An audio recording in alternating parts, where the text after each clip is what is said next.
Train the muscles, not the joints.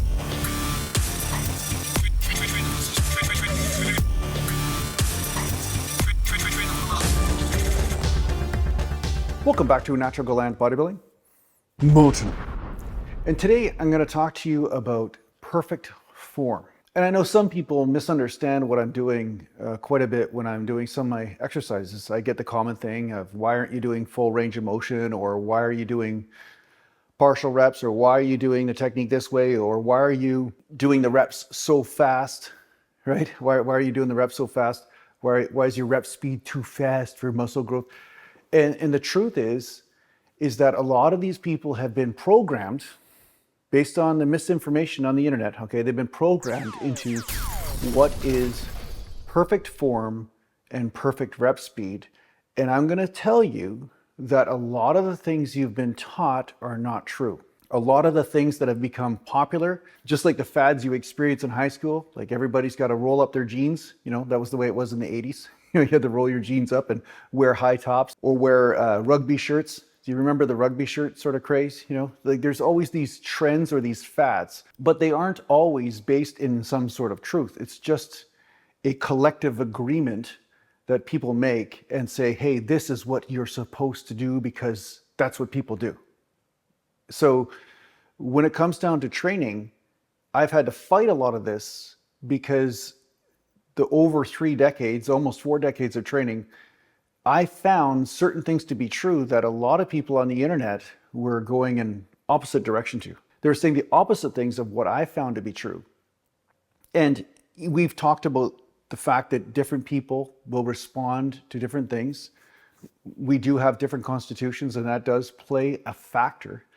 But more often than not, I find the people that are obsessed with perfect technique, they do not progress the same as somebody who says, what's the perfect technique for me in order to stress the muscle in the most intense way? So for instance, some people, they'll have an idea of when they're doing a tricep press down that the elbows have to be firmly at their side. And then they bring the rope or the bar right down so that their hands are right in front of their waist, but their elbows are locked in place, like they cannot move. If they move, that means there's no tricep development whatsoever. But the funny thing is, I've found sometimes you're better off using weight where you're forced to move, like using heavy enough weight, and then you're putting stress on that long head. And then also, I find keeping the elbows in front of the body instead of bringing them back is better for keeping that stress on the tricep. So which one is right? Well, the one that gives you the result is always going to be right. But I also find that when form is so restrictive that you do not push into heavier poundages, you don't necessarily get, you won't get the same development. You know, isolation without tension is not going to give you development. That's genius. That's what I'm going to say. If you're so fixated on isolating an area, but you are so isolated and so locked in that you cannot manifest enough tension on that area will not be able to grow as well as if you can put out some balls to the wall effort once in a while, you know? So that's why I sometimes will use super heavy weight on tricep press downs and not worry about the form so much, but understanding that I'm putting way more stress on the triceps. And yeah, I might be bringing in a couple other body parts like the internal rotators or a bit of the rear delts or lats and you know, some of the abs from holding myself isometrically in place. But as long as I'm still firing those triceps, they're getting stressed. But if I'm too obsessed with, oh, if I break form, I'm doing something wrong, I'm never going to be in that category of stressing that muscle. I've noticed that using the heavy weight puts a different stress on there. So then, of course, I can still do the light isolation, easy movements or super isolation movements where I'm locked in. That's fine. And you could use that type of technique with the lighter weights, but don't delude yourself in thinking that the super strict form is the only way and this one way is the way to get the best overall growth, because I find using both ways is the best way to get the overall growth. One is like overloading that area with heavy weight, and the other one is for super isolation, where you're looking to get that deep burn and the muscle concentration and that squeeze.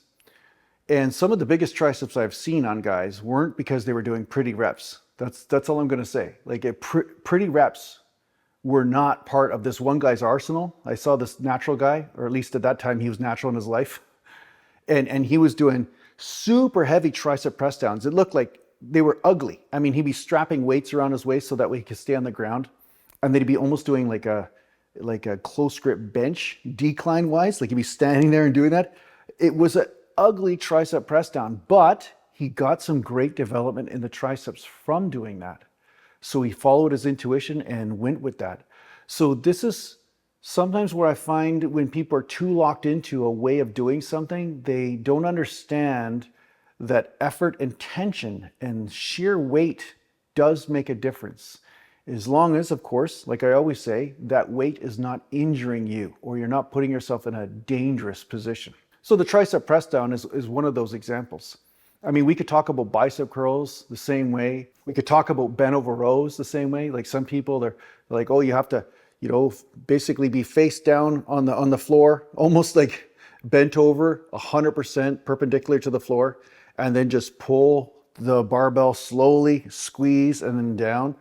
I'm going to tell you right now that that might have its purpose, but it will not put on the same amount of muscle mass if you're also including those super heavyweight poundages that look a little bit more dirty. They look a little bit more like swingy. You've got a little bit of momentum going. And I made a video about this just recently where if you use a bit of momentum, sometimes you can get more stress on the muscle as opposed to less. It's just that you have to be smart about how you use these forces so you don't injure yourself, of course, right?